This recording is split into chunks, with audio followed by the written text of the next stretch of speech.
Hello friends, welcome once again. I'm Lieutenant Colonel Ganesh Babu and today I'll be covering the topic basics of psychological test. इससे पहले दो session already ले चुका था. First was a comparison between online SSB training and offline SSB training and the advantages of going through the online SSB training along with your NDA/CDS written examination, even for FCAT हो या ACC हो, जो भी entry हो उसके लिए. And उसका एक एडवांटेज था कि along with your written preparation you can start your SSB preparation and you can work out on those deficiencies जो कि बाद में रिटर्न क्लियर करने के बाद में करोगे तो बहुत ज़्यादा प्रेशर में आ जाते हो. एंड सेकंड सेशन जो किया था वो था मार्किंग सिस्टम एसएसबी में, कि जो 900 मार्क्स का डिस्ट्रीब्यूशन बताया था कि कैसे 225 ईच विद साइकोलॉजिस्ट, GT और इंटरव्यूइंग ऑफिसर होता है, अलॉन्ग विद कॉन्फ्रेंस के भी 225, making a total of 900. and the minimum marks that are required to clear from the SSB is 360, which is simply 40%, and we saw कि वो 40% भी लोगों को मिलना मुश्किल हो जाता है. तो अगर वो वीडियोस आपने ऑलरेडी नहीं देखा तो I request you kindly watch that. और उसमें ये दिखाया था कि पूरा का पूरा जो SSB का ये फ्लो चार्ट है, ये एक यात्रा की तरह है. उसमें एग्जाम्पल लिया था कन्याकुमारी से लेह तक की यात्रा. एंड इस SSB की इस पूरी यात्रा में there are two clear cut stages. The first stage is the written part, that is NDA/CDS, ACC, FCAT or whatever, and second part is the SSB interview. हमने पिछले वीडियो में देखा था कि जो रिटन पार्ट है वो एक एकेडमिक टेस्ट है और जो SSB का है वो एक पर्सनालिटी बेस्ड सिलेक्शन है. एंड पर्सनालिटी बेस्ड सिलेक्शन का जो अभी करंट मॉडल है of 14 days after clearing the return, वो बहुत ही एक डिस्टॉर्टेड अप्रोच टू ट्रेनिंग है, जहाँ पे हम सिर्फ SSB प्रोसीजर बता के आपको गुमराह हो जाते हैं और ऊपर से टिप्स एंड ट्रिक्स लगा के आपकी कमियों को भरने की जगह उसको छुपाने की ट्रेनिंग हो जाती है. तो उसको अगर ऑलरेडी नहीं देखा तो I request to watch that video, both the videos. And अगर आपके कोई सवाल हो तो उसे you can put it in the comment box and I will take it in the Q&A session, question answer session में उसको लूँगा. So your preparation, the aim is to take the NDA written या FCAT written या CDS written या ACC written along with written to take the SSB in parallel. So that's the aim. Now हमने पिछले video में देखा कि academic test का जो 900 मार्क्स है वो बड़ा क्लियर है, NDA हो या CDS हो, कि एक पेपर 1 होता है, पेपर 2 होता है. पेपर 1 के क्या बोलते हैं 300 मार्क्स होते हैं, पेपर 2 के 600 मार्क्स होते हैं. पेपर 2 के 2 सेक्शन है, section A and section B. Section B के अंदर भी 2 सेक्शन है, एक physics, chemistry, biology and history, civic, geography and all those. तो बड़ा क्लियर है. So there is clarity about the SSB syllabus of the written examination. सवाल यह है कि क्या यही क्लैरिटी आपके पास SSB के लिए भी है. और एक और चीज़ हमें पता है कि जो रिटन का एग्जामिनेशन है उसमें आपको क्वेश्चन दिए जाते हैं और उसके आप आंसर्स लिखते हो, और क्वेश्चन को आप पहले से ही प्रिपेयर कर सकते हो और उसके आंसर आप पहले से ही तैयार करके वहाँ जाके लिख सकते हो. एंड इसमें 2 लोगों का आंसर एक जैसा हो सकता है, because after all question same he, answer भी सेम ही है. और आपने 3 इडियट देखा हो तो देखा होगा कि आप इंडियन एजुकेशन सिस्टम में समझ में ना भी आए तो भी रट्टा मार के आप रिटन में अच्छा कमा सकते हो, अच्छा स्कोर कर सकते हो और आपके 95% भी आ जाते हैं. So that's about academic test. So NDA written, CDS written, FCAT, ACC, ये सभी क्या है, ये रिटन एकेडमिक टेस्ट है. एकेडमिक टेस्ट में क्वेश्चंस आते हैं जिसमें आपको आंसर्स लिखने होते हैं. नाउ मेरा सवाल है कि SSB इंटरव्यू जो कि एक पर्सनालिटी बेस्ड सिलेक्शन है, क्या इसमें ये जो स्टेज 1 है और स्टेज 2 में पता है ओवर पीरियड ऑफ 5 days किया जाता है, क्या आपको पता है इसका सिलेबस क्या है? I am asking you what is the syllabus for SSB interview, because उसके भी हमने पिछले वीडियो में देखा था 900 मार्क्स है. तो अगर 900 मार्क्स है तो उसकी तैयारी के लिए सिलेबस क्या है, इसके ऊपर मैंने आपको एक वीडियो का रेफरेंस दिया था, what is the syllabus for SSB interview. Exactly यही टाइटल मारना, I will get a video on that. And आपको मैंने बोला था कि उसको देख के कमेंट्स लिखना. अगर नहीं देखा तो जरूर अभी देखना और अपने कमेंट्स डालना. दोबारा पूछ रहा हूँ कि 900 मार्क्स NDA रिटर्न का तो बड़ा क्लियर है, क्या आपको रेस्ट 900 जो SSB का इसका क्लियर है? बिकॉज अगर क्लैरिटी नहीं है सिलेबस का तो तैयारी क्या करेंगे? समझ में आया तो जरूर कमेंट लिख के बताना. एंड इस वीडियो को देख के उसमें हम आज बात करेंगे. तो एक चीज़ तो पता है, SSB is a personality based selection. First video में मैंने आपको बता दिया था SSB is a personality based selection. ये आपके व्यक्तित्व को सेलेक्ट कर रहा है और हमारे व्यक्तित्व के 4 डायमेंशन होते हैं. वो एक है फिजिकल डायमेंशन, शारीरिक विकास हमारा जो होता है. सेकेंड इज इंटेलेक्चुअल क्वोशंट या आईक्यू बोलते हैं, बुद्धि, एंड थर्ड इज इमोशन, भावनाओं की समझ, and fourth is strength of character, चरित्र का विकास। तो पर्सनालिटी बेस्ड सिलेक्शन है, तो हमें पर्सनालिटी डेवलपमेंट करना पड़ेगा, और पर्सनालिटी डेवलपमेंट करना तो ये 4 डायमेंशंस है जिसके ऊपर हमें काम करना पड़ेगा। तो उसी तरह से आपने एसएसबी में भी देखा होगा, जो 15 ऑफिसर इक्वालिटी है वो भी 4 फैक्टर्स में डिवाइड है, factor 1, factor 2, factor 3 and factor 4। ये किसी कार के 4 पहियों की तरह है, और इन चारों पहियों में अगर आप बैलेंस नहीं रखोगे तो आपका कार इम्बैलेंस में चला जाएगा। सेम उसी तरीके से आपके भी व्यक्तित्व के इन चारों डायमेंशन के ऊपर काम करना पड़ेगा ताकि इसके अंदर बैलेंस आ जाए और आपका वो बैलेंस परफॉर्मेंस एसएसबी में आ जाए और आपको वो रेकमेंड कर दे। Now since SSB is a personality based selection, तो एसएसबी के इस पर्सनालिटी बेस्ड सिलेक्शन में पर्सनालिटी को एसेस करने के लिए 3 टेस्टिंग टूल्स लगाते हैं, मानसा, वाचा, कर्मणा। और ये तीनों टूल लगा के वो क्या करते हैं, वो पर्सनालिटी का असेसमेंट करते हैं। क्या करते हैं, पर्सनालिटी का असेसमेंट। तो NDA return, CDS return, ACC return, FKR return, return का तैयारी अलग, रिटर्न का करेक्शन अलग, वहाँ पे क्वेश्चन आंसर, यहाँ पे क्वेश्चन आंसर नहीं है, क्या है वो देखेंगे। सो पर्सनालिटी असेसमेंट होता है, क्यों, कैंडिडेट का व्यक्तित्व को परखने के लिए, और व्यक्तित्व के 4 dimension, physical, intellectual, emotional, the value dimension, right. Now let's see what do you mean bye personality assessment. Now personality assessment को स्टडी ऑफ द मास्क भी बोलते हैं। स्टडी ऑफ द मास्क मतलब मुखौटे का स्टडी। मुखौटा मतलब जैसे मैं अगर एसएसबी जा रहा हूँ तो मेरे अंदर क्षमता हो या ना हो, मैं तो चाहूँगा मैं रेकमेंड हो जाऊँ, तो मैं कहीं ना कहीं जाके कोचिंग वोचिंग लेके कुछ भी ऐसा करता हूँ, और मेरा उद्देश्य बड़ा क्लियर है कि मैं एसएसबी जाऊँ, मैं रेकमेंड हो जाऊँ। तो मैं क्या करता हूँ, एक ऐसा मुखौटा पहन लेता हूँ जो मुझे लगता है कि उसको पहनने से एसएसबी इंप्रेस हो जाएगा, मुझे रेकमेंड कर देंगे। तो स्टडी ऑफ द मास्क, तो डीआईपीआर ने क्या बताया हुआ है, पर्सनालिटी असेसमेंट करना तो उस मास्क की स्टडी करो। सो मास्क फॉर एग्जांपल, जैसे इस लड़की ने मास्क पहना हुआ है ना, तो मास्क पहना हुआ है, दिखाना कुछ चाहती है, वास्तव में कुछ है। तो for the purpose of definition, personality assessment study of the mask का मतलब क्या है, personality assessment implies study of the mask, मुखौटे का study, that is penetrating through the outer mask. Outer mask मतलब जो बाहर का मुखौटा है उसे भेद कर, पेनिट्रेट कर कर, to see who are you from inside, कि आप वास्तव में अंदर से कौन हो, मतलब आप दिखाने की क्या कोशिश कर रहे हो और वास्तव में आप कौन हो। हाथी के दांत खाने के अलग, दिखाने के अलग, है ना। So personality assessment implies study of the mask, that is penetrating through the outer mask and to see who are you from inside. और आपके अंदर क्या है, your value system, your belief system, your attitude, your needs, your motives, ये सब आपके आंतरिक personality traits है जिसके आधार पर आप अपने व्यवहार को बाहर दुनिया में मैनिफेस्ट करते हो। So this is the simple definition of personality assessment, जिसे कि स्टडी ऑफ द मास्क भी बोलते हैं। उदाहरण के लिए मान लो कि एक कैंडिडेट अगर एक कोकोनट है, तो कोकोनट बाहर से कितना भी चमकता हो उससे फर्क नहीं पड़ेगा, क्योंकि हमें कोकोनट को फोड़ कर अंदर घुसना पड़ेगा ताकि वो पता चले कि कोकोनट अंदर से कैसा है, अच्छा है या खराब है। सो ठीक उसी तरीके से कैंडिडेट को भी भेदना पड़ेगा ताकि ये पता चले कि वो जो कैंडिडेट अच्छा दिखा रहा है मुखौटा पहन के, उस मुखौटे के पीछे का व्यक्ति कैसे। सिलेक्शन मुखौटे का नहीं है, सिलेक्शन उस मुखौटे के पीछे के व्यक्ति का है। समझ में आया तो मुझे जरूर कमेंट के लिख के बताना कि क्या मास्क का सिलेक्शन है या मास्क के पीछे उस व्यक्ति का सिलेक्शन है। समझ में आया तो मुझे जरूर टेक्स्ट करके बताना।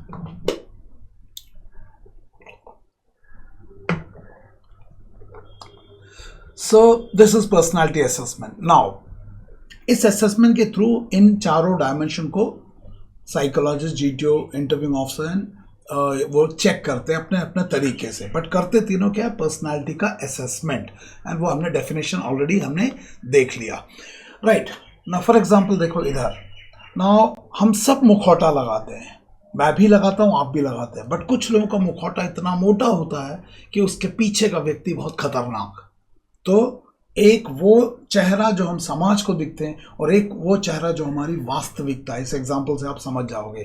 तो हाथी के दांत खाने के और दिखाने के और, ठीक उसी तरीके से एसएसबी में जब कैंडिडेट भी आता है तो वो बोलता है कि मैं मोर हूं, लेकिन हमें पता है वो कौवा है, मोर बन के आया है। इसका मतलब वो कुछ ऐसी ऐसी ट्रेनिंग करके आया है जिससे वो दिखाने की कोशिश कर रहा है मेरे अंदर बहुत सारे OLQ है, लेकिन वो उसका मुखौटा है। एंड जब उस मुखौटे को पेनिट्रेट करके अंदर जाके भेदा जाता है तो अंदर से कौवा निकलता है। तो कौवा मोर बनने की ट्रेनिंग 14 दिन में होती है। इसीलिए कोचिंग नुकसान ज़्यादा कर देता है अगर वो इस तरह की ट्रेनिंग करता है। तो दोबारा एक बार डेफिनेशन देखो, personality assessment implies study of the mass that is penetrating through the outer mass. तो आउटर मास में आप मोर लग रहे हो, and to see who are you from inside, और आपके अंदर आपके value system, belief system, attitude, deed, motive, ये कौवे वाली, बस दिखा क्या रहे हो, मोर वाली।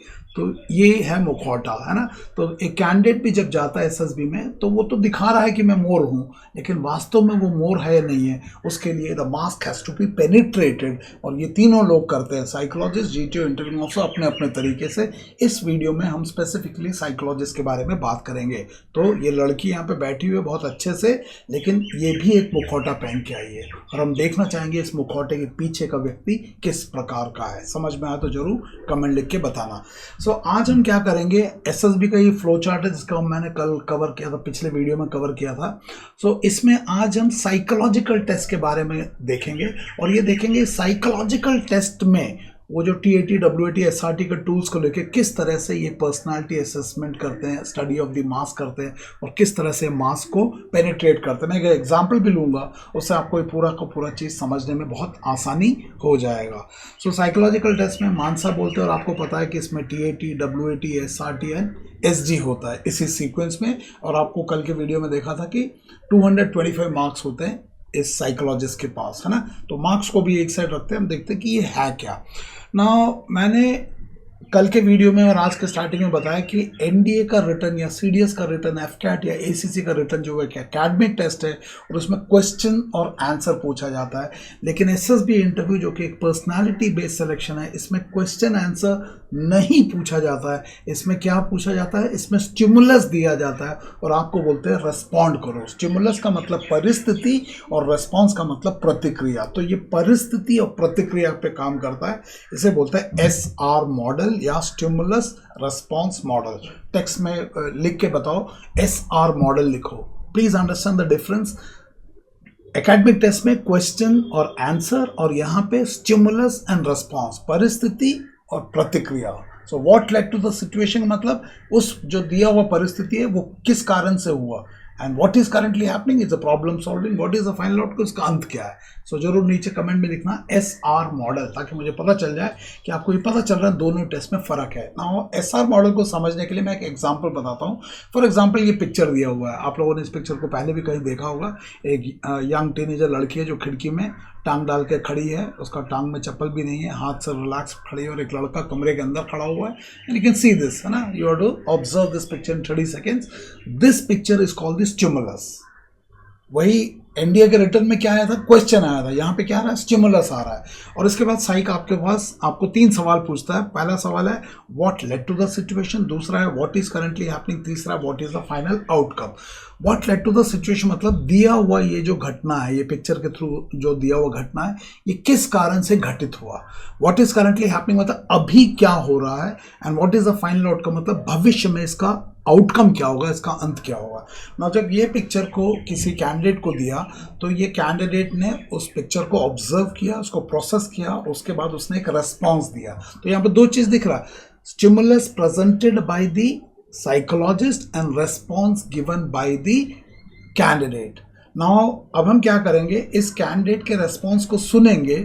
ये एक PPNDT का नरेशन फॉर्मेट में कोविड के टाइम का वीडियो है, somebody had shared me, and then इसको सुन के समझ के हम उसने जो OLQ दिखाने की कोशिश किया, अच्छा हीरो बना के, उस मुखौटे को पेनिट्रेट करेंगे, personality assessment study of the mask, and to understand कि उसके mood, emotion, attitude, value system, belief system, वो सब क्या है। एंड देन उसको हम कोरिलेट करेंगे कि पर्सनालिटी के डायमेंशन में वो किस तरह से आ रहा है, एंड देन हम देखेंगे कि OLQ के रेफरेंस में वो कहाँ पे आ रहा है। फिर हम देखेंगे, आपसे सवाल पूछता हूँ, इसको सुनने के बाद क्या आप इस कैंडिडेट के अंदर वो क्वालिटीज देख रहे हो जो ये दिखाने की कोशिश कर रहा है, क्योंकि इसका एंड तो बहुत अच्छा आएगा जो भी आएगा, है ना। तो be ready to listen to the brief story based on this picture. So let's pay attention. In this picture, I perceive two characters, one male and one female. Both are in the age group of 18 to 22 and mood horny. Action of my story is don't knock the door, Raja. Come directly inside, Raja. Reshma, a 21-year-old graduation student, was doing her graduation from an all-women's college. Since there were no boys in her college, her appetite, thirst, and hunger for boys kept on increasing day by day. So she installed Tinder in her mobile, and within few seconds, she got her first match with the boy of adjacent college. So the boy was shy to meet her, so she went to meet him and jumped inside from window to his hostel room. They both had fun, and during the fun, they broke the bed as well as their virginity. But that night was the inspection night of the hostel room of the boy. He was a student of BTech in carpentry. He panicked, but he managed to arrange some funds from his friends and went out to buy some woods, iron nails and hammer. He came back and repaired the bed. So in the inspection, he got A grade. So in the inspection, he got A grade. So end तो बड़ा positive है. Inspection में A grade, BTech in carpentry, पता नहीं होता भी नहीं है. एंड तो आपको पता चल गया कि इस पिक्चर में ये लड़की कमरे के अंदर आ रही है. क्यों कमरे के अंदर आ रही है, इस कैंडिडेट ने बहुत क्लियरली बता दिया किस कारण से आ रही है, और फिर अंदर आके क्या किया, बेड कैसे टूटा, फिर बेड को कैसे रिपेयर किया, और कैसे इंस्पेक्शन में ए ग्रेड मिला. तो कैंडिडेट ने दिखा दिया अपना OLQ. अब मैं आपसे पूछना चाहता हूँ कैसा लगा, कमेंट करना, कमेंट करके बताना. What led to the situation, what is currently happening, what is the final outcome. So stimulus ये था, साइकोलॉजिस्ट ने दिया, रेस्पॉन्ड कैंडिडेट ने दे दिया. All we have to do is personality assessment is equal to study of the mask. तो clearly ये बोल सकते हैं कि अंदर से सड़ा हुआ कोकोनट निकला. कितना वो समझ में आ रहा है क्यों बोल रहा हूँ? कोई बता सकता है ये अंदर से सड़ा हुआ कोकोनट क्यों निकला? जब इस कोकोनट को भेदा तो अंदर से सड़ा हुआ कोकोनट निकला. क्यों मैं ऐसा बोल रहा हूँ? So personality assessment is equal to study of the mask. तो कैंडिडेट के रेस्पॉन्स को जब पढ़ते हैं with reference to the stimulus presented, तो उसको पढ़ने से candidate's personality can be assessed, because personality assessment implies study of the mask. BTech in carpentry, inspection में A grade implies study of the mask that is penetrating through the outer mask. जो candidate ने दिखाया A grade लाने वाला बहुत बढ़िया बंदा, पैसे ऑर्गेनाइज किया, बेड रिपेयर किया, penetrating through the outer mask and to see who are you from inside. आप भीतर से कैसे व्यक्ति हो, आपका वैल्यू सिस्टम क्या है, आपका बिलीफ सिस्टम क्या है, आपका एटीट्यूड क्या है, आपका नीड्स क्या है, किस नीड को पूर्ति करने के लिए लड़की ने टिंडर लोड किया, लड़का के अंदर गया, लड़का लड़की ने क्या किया, बेड क्यों टूटा, वो तो कॉन्सिक्वेंस है, क्या मोटिव था इस पूरे चीज़ का. और लास्ट में बोलते हो अल्फा ग्रेडिंग मिला, ए ग्रेडिंग मिला. कुछ समझ में आया? तो मैं जानना चाहता हूँ कि ये कोकोनट इतना गंदा क्यों निकला. क्या कैंडिडेट को पता नहीं है वो क्या बोल रहा है? क्या कैंडिडेट को बिल्कुल भी अंदाज़ा नहीं है कि आप जो लिख रहे हो उसको साइकोलॉजिस्ट कैसे इंटरप्रेट करेगा, है ना? तो आपको मैंने पिछले वीडियो में बताया था, फर्स्ट वीडियो में, कि पर्सनालिटी के 4 डायमेंशन है. सबसे पहले फिजिकल. तो मैं आपसे पूछना चाहता हूँ, क्या फिजिकल L1 पे आपको लगता है कि इस लड़के और इस लड़की का जो कहानी में कैरेक्टर्स है, इनका बिहेवियर में एक फिजिकल मैच्योरिटी है? इन्होंने जो एक्ट फिजिकल किया, क्या ये इनके वैल्यू सिस्टम के अंदर रह के किया या वैल्यू डेविएशन था? क्या इनके माँ बाप इस फिजिकल एक्ट को अप्रूव करेंगे या नहीं करेंगे? कमेंट लिख के बताना. नेक्स्ट इज इंटेलिजेंस के लेवल पे, क्या ये एक इंटेलिजेंट लड़का है जिसने इस तरह से डिसीजन लेके कागज पे उतार दिया? क्या एक लड़की जो एक 21-22 साल की कॉलेज में लड़की है, उसको जिस भी कारण से उसको वो लस्ट आ गया, क्या वो आने के कारण उस लस्ट के ऊपर इतना ज़्यादा एक्ट करने की ज़रूरत थी? क्या उस लड़की, कैरेक्टर लड़की का सेल्फ कंट्रोल, स्वयं के ऊपर काबू था? क्या लड़के का काबू था? टिंडर लोड किया, ये सब एक निर्णय है. तो मैं लड़की और लड़के दोनों का निर्णय लेने की कैपेसिटी के ऊपर, appropriateness of the decisions have to be value based, इसके ऊपर मैं सवाल कर रहा हूँ. आप मुझे बताना है आपको लगा. नेक्स्ट इज, क्या इमोशंस की समझ दिखाई, क्या भावनाओं की समझ दिखाई? लड़की ने जो किया, लड़के ने जो किया, इन्हें अंदाजा भी है कि क्या ये इसके माँ बाप को बता पाएंगे, इसे माँ बाप को बताएंगे या छुपाएंगे? इसे एसएसबी में बताएंगे छुपाएंगे, लेकिन आपने तो लिख के दे दिया। तो लड़का इंटेलिजेंट है या बेवकूफ़ है, लड़के को इमोशनल मैच्योरिटी है या इमेच्योर है, या लस्ट के ऊपर काम कर रहा है। ये स्टोरी लस्ट के ऊपर था, लेकिन अगर यही चीज़ को WAT में पूछते थे लस्ट, तो आप बोलोगे लस्ट पोल्यूट्स थिंकिंग, आप बोलोगे मेडिटेशन हेल्प्स रिमूव लस्ट, आप बोलोगे लस्ट डिग्रेड्स ह्यूमन कंडक्ट। ये सब सही है WAT में, लेकिन स्टोरी में तो नहीं आया। इसका मतलब है there is a inconsistency between your WAT response and your TAT response. ऐसा क्यों आ रहा है? अगर यही एक SRT में सिचुएशन आ जाता कि क्या बोलते हैं, he was going study with his girlfriend over a period of 3 years and one day she insisted for physical relationship, so he will, तो आप वहाँ लिखोगे he will politely refuse and tell her not before marriage and ask her to focus on your studies and blah blah blah। तो आपने बहुत अच्छी बात बोली। तो आप भी तो बाबा हो स्टेज वाले, स्टेज पे अच्छा अच्छा बोलते हो, गुफा में गंद मचाते हो। इसका मतलब है आपका SRT तो बहुत बढ़िया आया, आपका WAT तो बहुत बढ़िया आया, लेकिन आपका TAT बहुत खराब आ गया। क्यों? क्योंकि TAT बाबा गुफा में, SRT एंड WAT वो बाबा स्टेज में। SRT is conscious response. तो नेक्स्ट इज वैल्यू क्लैरिटी। आपको पता है कोर क्वालिटीज, उसमें इंटीग्रिटी है core quality. You lack integrity, you lack honesty, you lack trustworthiness. आपने अपने माँ बाप का ट्रस्ट छोड़ा, लड़की ने लड़के के हॉस्टल में घुस गई, हॉस्टल का डिसिप्लिन तोड़ दिया, तो आपका तो वैल्यू डेविएशन है। आपने जो काम किया बोथ लड़की एंड लड़के ने इस कहानी में, क्या इनके माँ बाप इस एक्ट को अप्रूव करेंगे? आपसे पूछ रहा हूँ, कमेंट लिख के बताना। तो आपने तो एक शॉट में आपका physical dimension, intellectual dimension, emotional dimension, value dimension सबकी धज्जियां उड़ा दी, और आपने SSB में इसको लिख के दे दिया। अब इसी को हम OLQ की भाषा में देखेंगे, क्या ये इस बंदे का बैलेंस पर्सनालिटी है? SSB is looking for balance in personality. मैं आपसे पूछ रहा हूँ, क्या इस बंदे के इस रिस्पॉन्स के आधार पर, सिर्फ एक रिस्पॉन्स के आधार पर, इस बंदे के व्यक्तित्व में बैलेंस दिख रहा है? इसे समझ है क्या बोल रहा है? इसे समझ भी है कि SSB में इसे मनोवैज्ञानिक लोग चेक करने वाले? आप बताना, क्या आपको समझ है आप क्या लिख रहे हो? आप पता भी है आपको क्या कर रहे हो, या आप भी ऐसी हवा में कुछ भी लिख रहे हो? जरूर कमेंट लिख के बताना ना। आप लोग सबको पता है SSB में 15 ऑफिसर लाइक क्वालिटी। अब हम देखते हैं कि इस लड़के के इस कहानी के आधार पर factor 1 planning and organizing. Planning तो किया है, ऑर्गेनाइज तो किया, क्या ये दिशा सही है? So effective intelligence, problem solving तो किया है सेक्स करने के लिए। वैल्यू डेविएशन आ गया। रीजनिंग एबिलिटी देखो, तर्क देखो क्या तर्क दिया अपने इस गोल को, किस गोल को अचीव किया? सेक्सुअल गोल को अचीव किया, बट एंड उसने बेड रिपेयर करके अल्फा ग्रेडिंग करके लिख दिया, but then you can see the deviation. Next is organizing ability. Definitely organize तो किया है, बट बहुत गंदा पर्पस के लिए किया है। पावर ऑफ एक्सप्रेशन बहुत अच्छा था, एक्सप्रेशन अच्छा था, बट उस पावर अच्छे एक्सप्रेशन से जो आइडिया कम्युनिकेट किया वो बड़ा गड़बड़ वाला है। नेक्स्ट इज सोशल एडजस्टमेंट, है ना। क्लियरली यू कैन सी कि इंटरपर्सनल स्किल में lack of respect, lack of trust, lust के ऊपर चल रहे हो। तो नेचुरली कॉपरेशन तो किया, बट किस काम के लिए कॉपरेट किया? सेंस ऑफ रेस्पॉन्सिबिलिटी होता तो ना लड़की ऐसा काम करती ना लड़का ऐसा काम करते। इनिशिएटिव, जबरदस्त इनिशिएटिव लिया। सेल्फ कॉन्फिडेंस, बहुत जबरदस्त कॉन्फिडेंस है, दिशा गलत है। स्पीड ऑफ डिसीजन बहुत जबरदस्त है। देखो टेंडर लोड कर दिया, लड़के को शर्म आए, लड़की ने जंप मार दिया, फिजिकल एक्ट कर लिया, उसके बाद बेड टूट गया तो फटाक से उसने पैसे जमा किए, उसको ठीक कर दिया। तो डिसीजन तो तगड़ा तगड़ा लिया, बट किस लिए ले रहा है?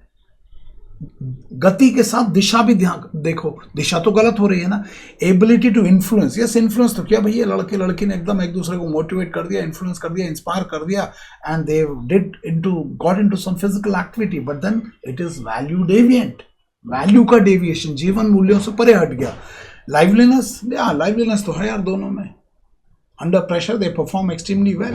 The boy perform so well कि उसको अल्फा ग्रेडिंग मिल गया, है ना। डिटर्मिनेशन बिल्कुल है, करेज बिल्कुल है। लड़की ने तो इतना हिम्मत दिखाया कि लड़कों के वो हॉस्टल में घुस गए और देखो क्या जाके कर रही तमाशा, है ना। स्टैमिना बिल्कुल है। सो क्वालिटीज है या नहीं आप बताना, दिशा बताना। आप अगर एसएसबी में इस तरह का रिस्पॉन्स को, तो मैं आपसे पूछता हूँ, आप रेकमेंड करोगे? फिर आपको क्यों लगता है साइकोलॉजिस्ट रेकमेंड कर देगा? जरूर कमेंट लिख के बताना ना। मजे की बात है, जब इसी को साइकोलॉजिकल टेस्ट का आखिरी टेस्ट सेल्फ डिस्क्रिप्शन देते हैं, तो इसमें कोई भी ऐसी चीज़ नहीं लिखता। उसमें लिखता है कि I am sincere, hard working, responsible.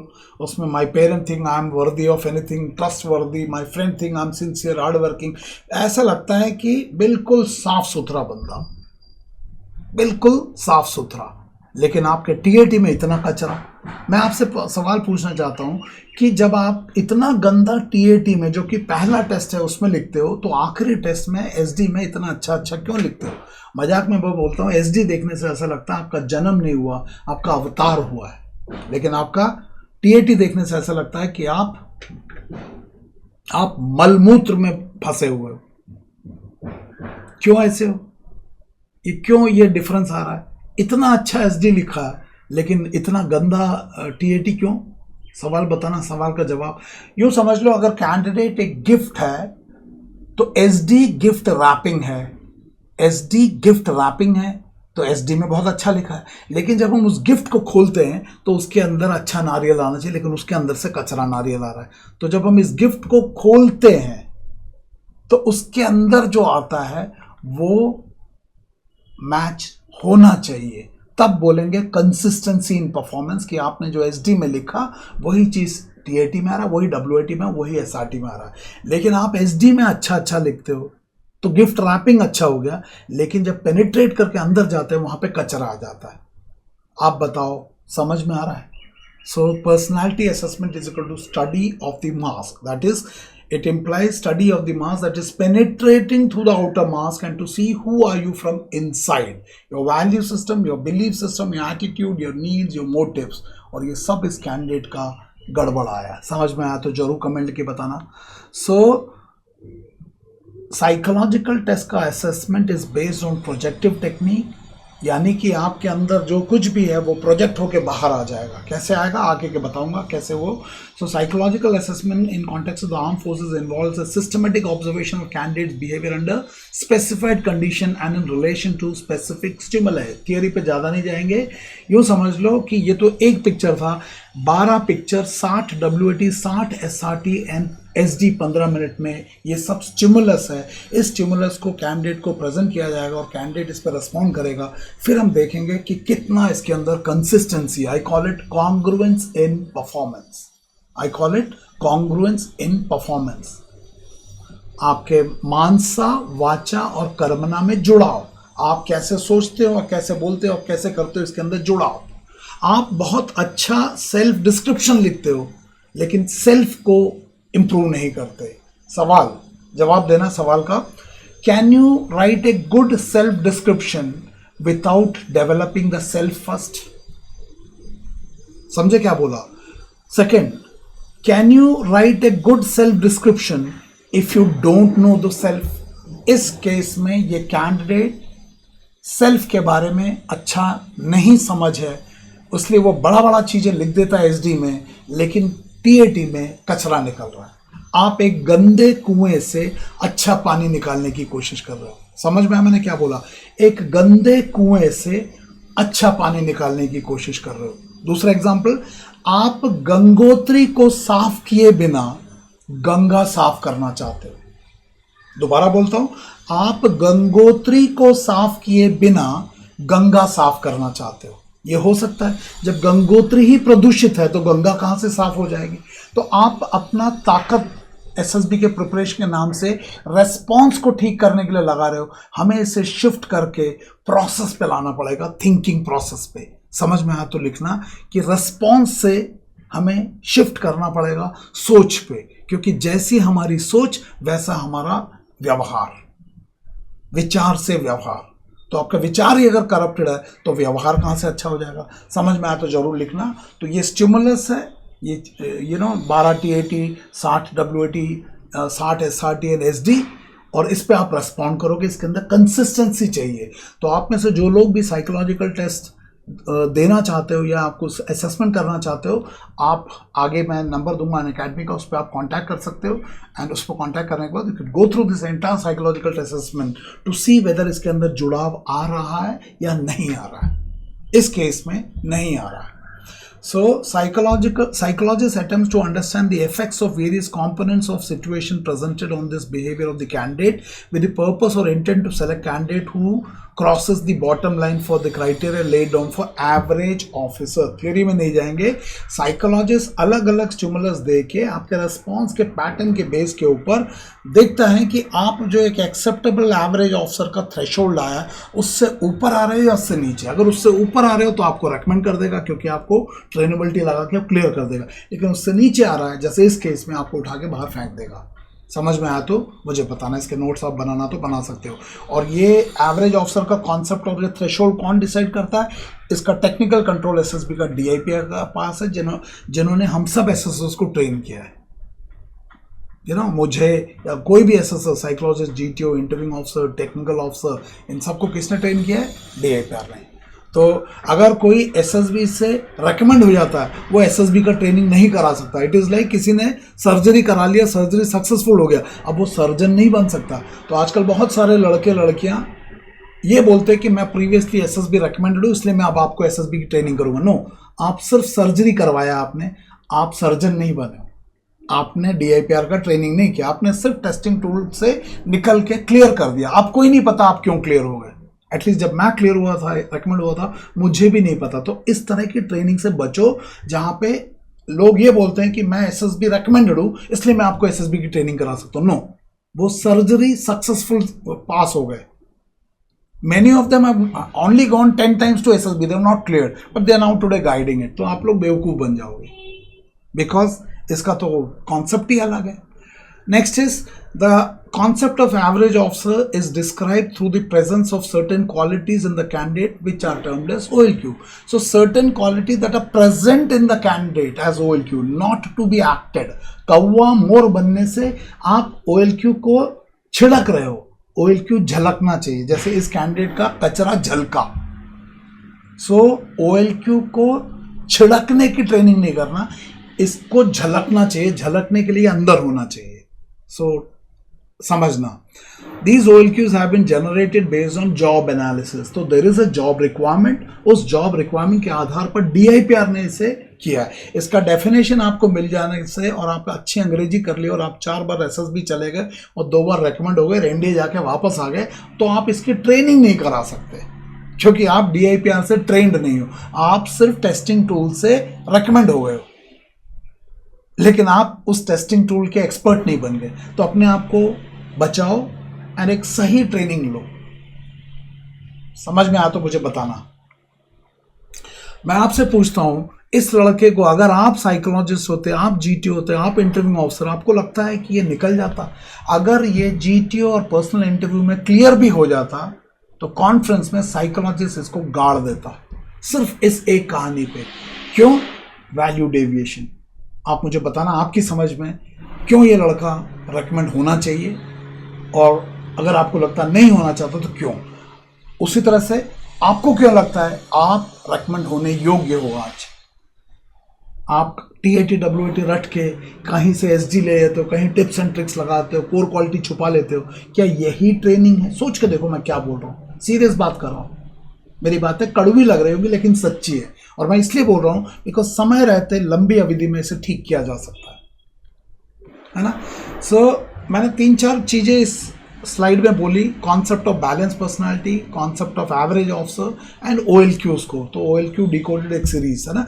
तो आप लोगों को अगर ये पहले से ही पता है तो बहुत अच्छी बात है कि बैलेंस पर्सनालिटी क्या होता है, एवरेज ऑफिसर क्या होता है, होलिस्टिक पर्सनालिटी डेवलपमेंट क्या होता है, OLQs का डेफिनेशन का मीनिंग क्या होता है, वो कैसे मैनिफेस्ट होता है। अगर वो पता है तो ठीक है, नहीं पता है तो इस वीडियो के कमेंट बॉक्स में लिखना कि क्या इन वीडियो से आपको कुछ फ़ायदा हो रहा है, आपका दृष्टिकोण में कुछ बदलाव आ रहा है, सिक्के का दूसरा पहलू देख पा रहे हो।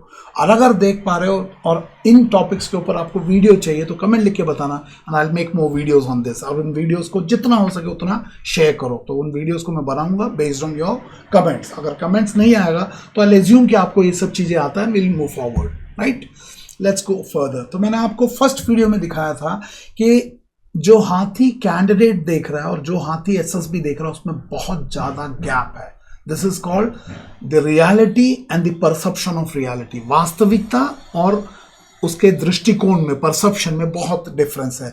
तो कैंडिडेट लेफ्ट वाला हाथी देख रहा है, और SSB राइट वाला हाथी। तो उसीलिए आपने देखा होगा ये कैंडिडेट इतना अच्छी अंग्रेजी बोल के इतना बढ़िया OLQ वाला स्टोरी बनाया, उसकी वाट ही लग गई, because personality assessment is equal to study of the mass. और ये लड़का रेकमेंड नहीं होगा even if it is cleared by the interviewing officer and the GTO। क्यों? ऑलरेडी हम डिस्कस कर चुके हैं। सो अब मैं आपसे पूछ रहा हूं कि NDA एंड CDS का रिटर्न, FCAT का रिटर्न, सर्विस एंट्री में ACC का रिटर्न करने के बाद किसी कोचिंग में 14 दिन भाग दौड़ के चले जाओ और वहां पे वो पूरा प्रोसीजर बता के how to write amazing stories बता दे, तो क्या इस लड़के का ये कचरा सोच निकल जाएगा? How to write amazing stories, amazing tips and tricks to crack the SSB in first attempt, ये सब कर दिया, तो क्या अच्छा TAT लिखना सीख लिया तो इस लड़के का प्रॉब्लम सॉल्व हो जाएगा? बताना। एक वीडियो का रेफरेंस डाल रहा हूं, YouTube में जाना, उसका वीडियो का नाम है SSB इंटरव्यू डिकोडेड। क्या है नाम? SSB interview decoded. वहां पे इस सवाल का जवाब मिल जाएगा। क्या ये लड़का अपने TAT में वो जो कचरा लिखा था उसे हटा के अच्छा चढ़ा दे, तो ये रेस्पॉन्स तो ठीक कर लिया, क्या ये ठीक हो गया? गंगा को ठीक करने से गंगोत्री ठीक हो जाएगा? जवाब देना, जरूर जवाब देना कि आप क्या टिप्स एंड ट्रिक्स लगा रहे हो। पैसे तो लगा रहे हो, लक्ष्मी तो लगा रहे हो, सरस्वती असली नहीं चाहिए।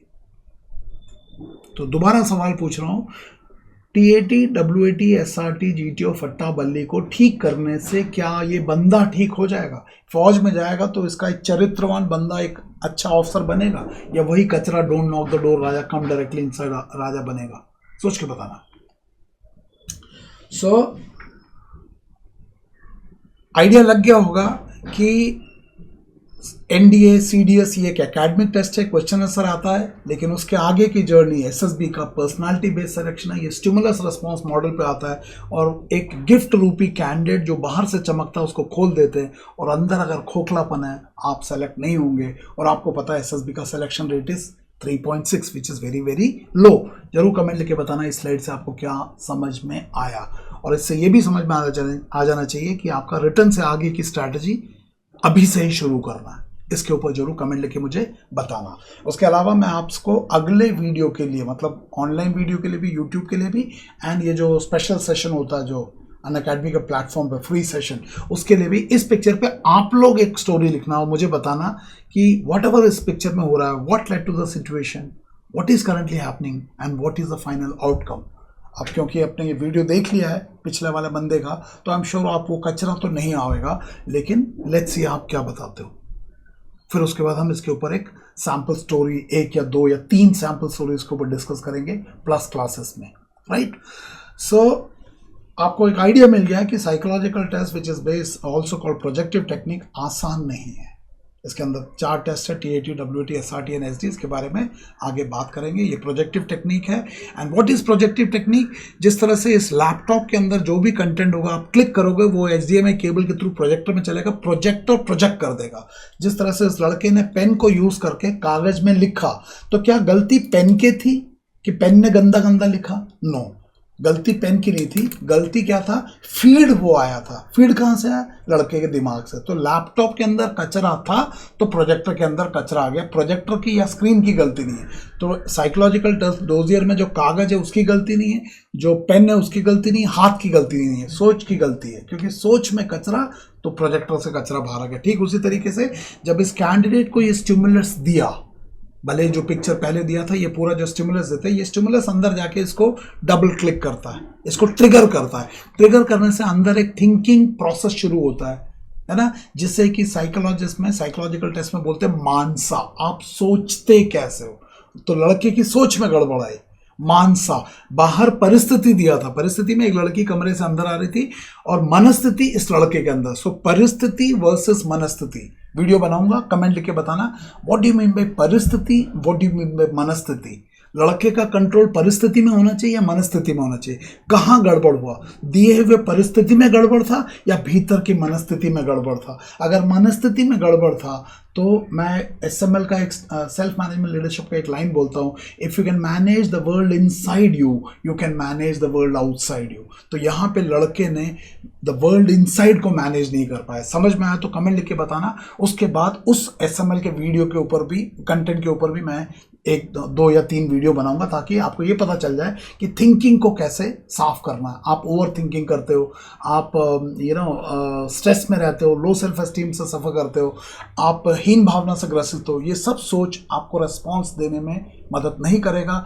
SSB तो छोड़ दो, लाइफ में भी असर करेगा। तो जरूर SML आप लिखना, SML माइंड मैटर्स कमेंट में लिखना, and I will make videos. अगर उसके ऊपर मेरे को 20-25 कमेंट मिल जाए तो I definitely make it. So stimulus trigger करता है अंदर इंटरनल प्रोसेस, ये अंदर होता है, यहाँ तक साइक को दिखता नहीं है। साइक को कब दिखता है? जब आप इसको एक पेन या पेन से या पेंसिल से लेके बाहर लिखते हो। तो साइकोलॉजिस्ट ने स्टिमुलस दिया, आपने रेस्पॉन्स दिया। अब स्टिमुलस और रेस्पॉन्स को पकड़ के वो वापस अंदर घुसता है समझने के लिए आपकी मानसा में क्या हुआ। मानसा इज द गंगोत्री, आपका लिखा हुआ response is the Ganga. Gangotri सही तो गंगा सही।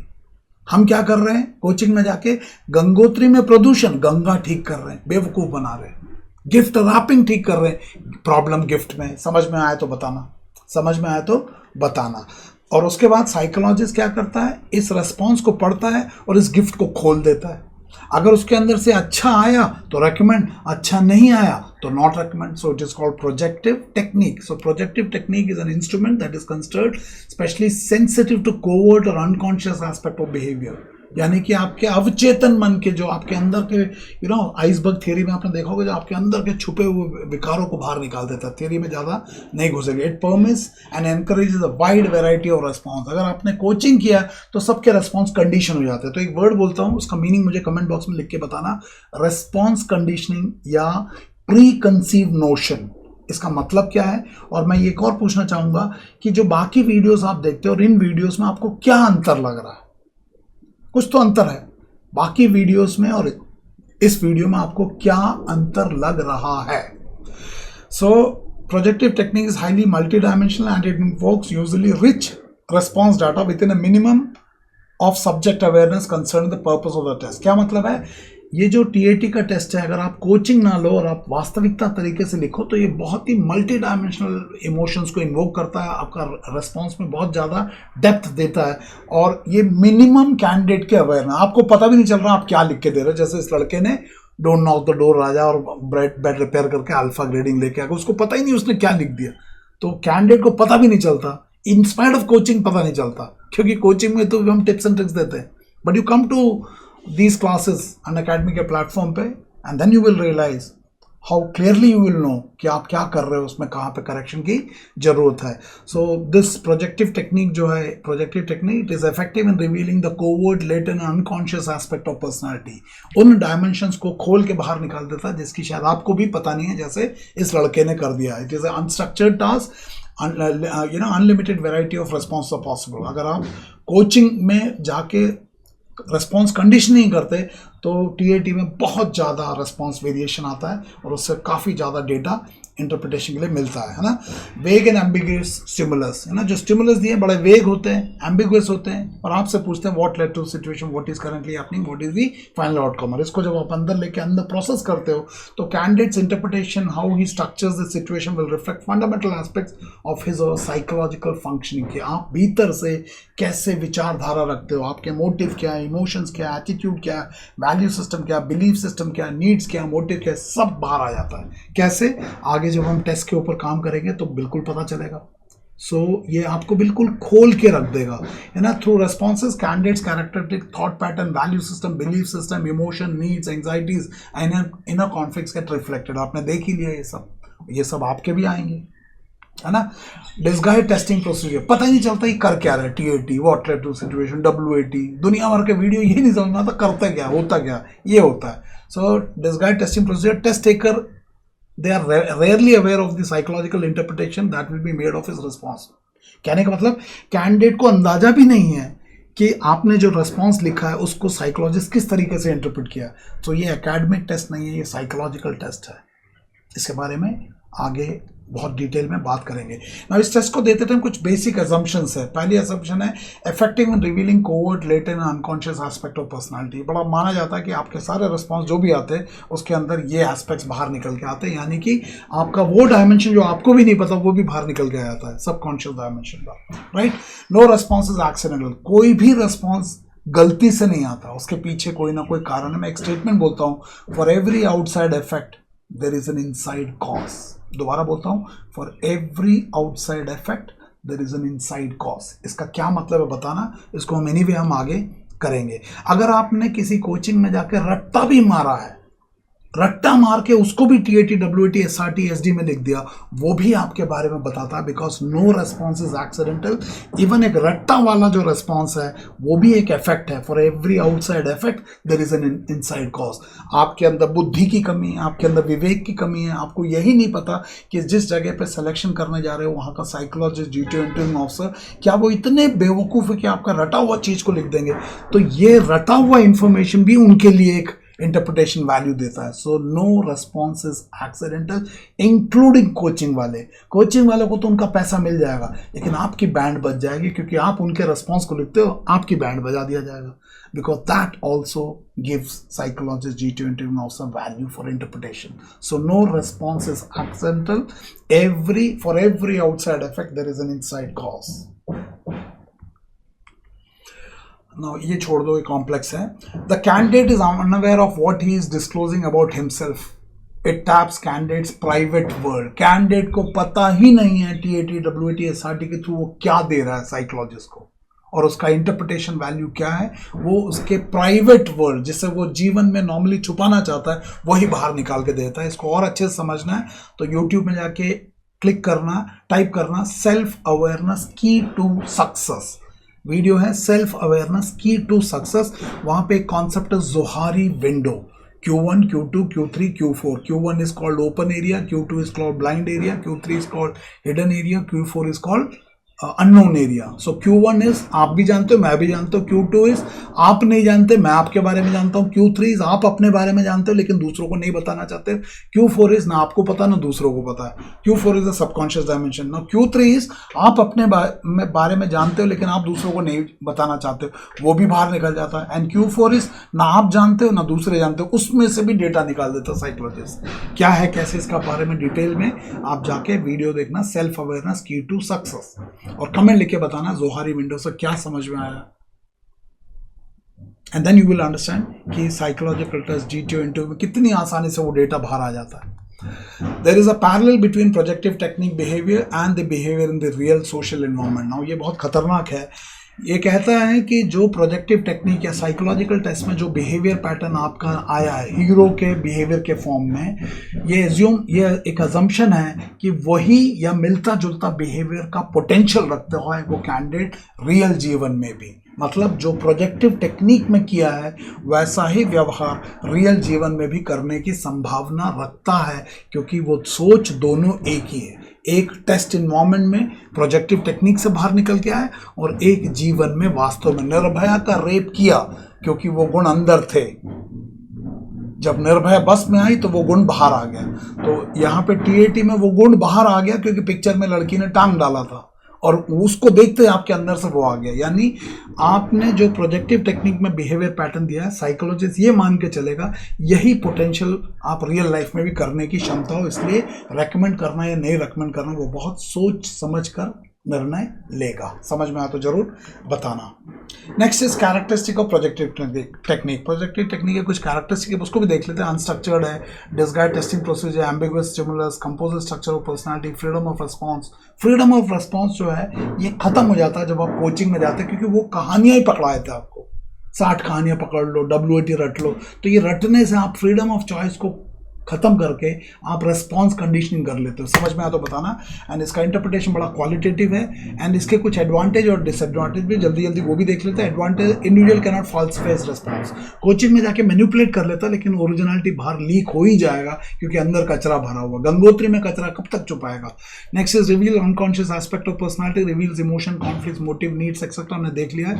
Gives global view of personality, ये भी हमने देख लिया है। Next is less affected by situational factors, ये क्या है, जब हम एक्चुअल टेस्ट करेंगे। इसके कुछ डिसएडवांटेज भी है, वो है इंटरप्रिटेशन सब्जेक्टिव। इसका मतलब है आपने देखा होगा यूट्यूब वीडियो पे, लड़कों को छोड़ दो, रिकमेंडेड कैंडिडेट को छोड़ दो, जो एसएसएस है उन्हीं के बीच में इतना वेरिएशन है। वाई? बिकॉज सब्जेक्टिव इंटरप्रिटेशन है, एंड उससे भी ज़्यादा हम लोगों को असेसमेंट सिखाया, पर्सनालिटी डेवलपमेंट नहीं सिखाया। तो हमको क्या करते हैं, जिनको पर्सनालिटी डेवलपमेंट नहीं आता वो उसको छुपाने की बात करते हैं, कमियों को छुपा दो, कोर क्वालिटी हाइड कर दो, है ना। तो वो बाद में देखेंगे। Need more skill and training, इसका एवेल्युएशन के लिए बिल्कुल स्किल चाहिए। तो रिकमेंडेड कैंडिडेट साइकोलॉजिकल असेसमेंट नहीं करा सकते। वो बोलते हैं अंग्रेजी अच्छा बोल लेते हैं, लेकिन they cannot, because this required skills and training. हर आदमी जो साइकोलॉजिस्ट ट्रेनिंग के लिए जाता है वो रेकमेंड नहीं होता। जीटीयू में हम लोग 28 थे, 5 ही हुए, और यहाँ पे just because I have cleared SSB तो आई एम गिविंग ज्ञान कि भैया हम एसएसबी क्लियर्ड है, अब हम आपको बताएंगे एसएसबी कैसे क्लियर करना है। नो, आप एक सक्सेसफुल सर्जरी किए हो, you are not a surgeon, you're not a surgeon.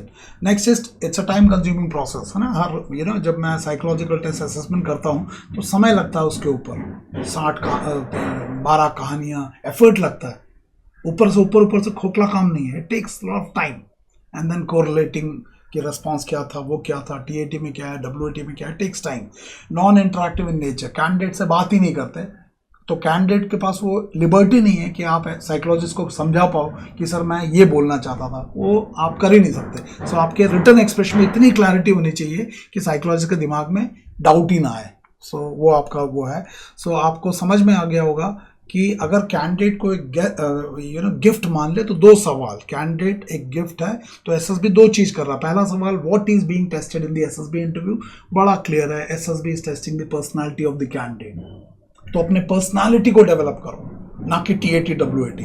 And personality के 4 dimension, physical, intellectual, emotional, the value dimension. Now इसको कैसे टेस्ट करते हैं, how is it being tested? It is tested using 3 SSB testing tools, और वो क्या है, manasa, karmana and vacha. Psychological test, group testing and personal interview. ये 3 टूल से इस कैंडिडेट रूपी गिफ्ट को खोल देंगे। तो अंदर तो एक ही निकलना चाहिए, नारियल मैं खोलूँ, तुम खोलो, दूसरा खोले, अंदर तो पानी वही निकलना चाहिए। वो तभी निकलेगा जब गंगोत्री साफ हो, जैसे इस लड़के के केस में साफ नहीं था। एंड देन प्रोजेक्टिव टेक्निक, है ना, through response candidate characteristic, thought pattern, value system, belief system, emotion, needs, anxieties and inner conflicts gate reflected. तो आप अपने आप को समझ लो, तो सेल्फ अवेयरनेस जितना होंगे उतना आपके लिए बेहतर रहेगा। तो आपने देख लिया होगा कि एसएसबी की यात्रा लंबी है, आप लोग रिटर्न दोगे सितंबर 1 को, उससे आगे का जो ट्रेनिंग है समय रहते शुरू करने से बेहतर रहेगा। बार बार बोल रहा हूँ, 14 दिन के एसएसबी कोचिंग में होगा, ऊपर से इंग्लिश भी कमजोर है, करंट अफेयर्स भी नहीं है, जीके भी नहीं है, कॉन्फिडेंस भी नहीं है, पब्लिक स्पीकिंग भी नहीं है, वाट लग जाएगी। तो इसको वाट नहीं लगने के लिए आप प्रिपरेशन को पैरेलल प्रिपरेशन करो, ना कि सीक्वेंशियल, है ना। कुछ भी डाउट हो तो आप जरूर कमेंट लिख के बताना, उसको जरूर एड्रेस करेंगे। सो दोस्तों, जो नेक्स्ट NDA 2 2024 के लिए एंड CDS 2 2024 के लिए जो बैच रिटर्न का शुरू हो रहा है अनअकैडमी के प्लस प्लेटफॉर्म पे, it is commencing from 12th July onwards. And उसी तरह से NDA 1 and 2 for the year 2025, it is starting from 26 July onwards, and similarly for CDS 1 and 2 for the year 2025 is commencing from 30 July onwards. इसके लिए registration अभी खुला हुआ है, and as of now there is 30% discount being offered to the fees, whatever is the total fees, उसमें 30% fees is given, and this will be for a limited period, and whoever joins this batch, he will get a free 6 months extension. So kindly join it before the offer ends. And iske alawa there is a batch for the SSB also commencing, and this batch will commence from 25th July onwards. It will be a 25 days class interaction will be on the Unacademy Plus platform. I'll be a complete one-stop solution for the SSB interview. I'll be the chief trainer, and इसमें those of you who want one-on-one mentoring, मतलब आप और मैं over the Zoom call, that is also possible. And इसमें exclusive feedback दिया जाएगा, including your entire psychological test assessment.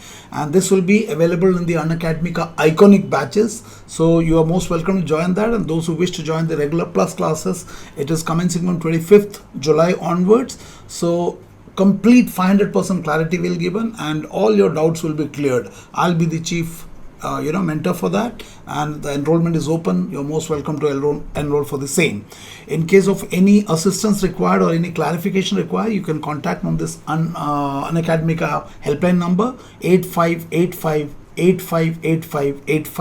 and they'll be able to resolve your doubts and also assist you with the registration process. So hurry up before the offer ends. And इसके अलावा I'll suggest you to join the Unacademica Telegram channel and the Instagram channel. In this Telegram channel, all the PPTs oblique जो PDFs है of including the YouTube videos as well as the regular classes will be shared. So you're most welcome to join the Telegram channel as well as the Instagram so that you keep updated with the all material that are being shared, including current affairs notes and all the PDFs concerning your written will be shared there. So do join it and do share it with your friends. Thank you and may God bless you. Thank you very much.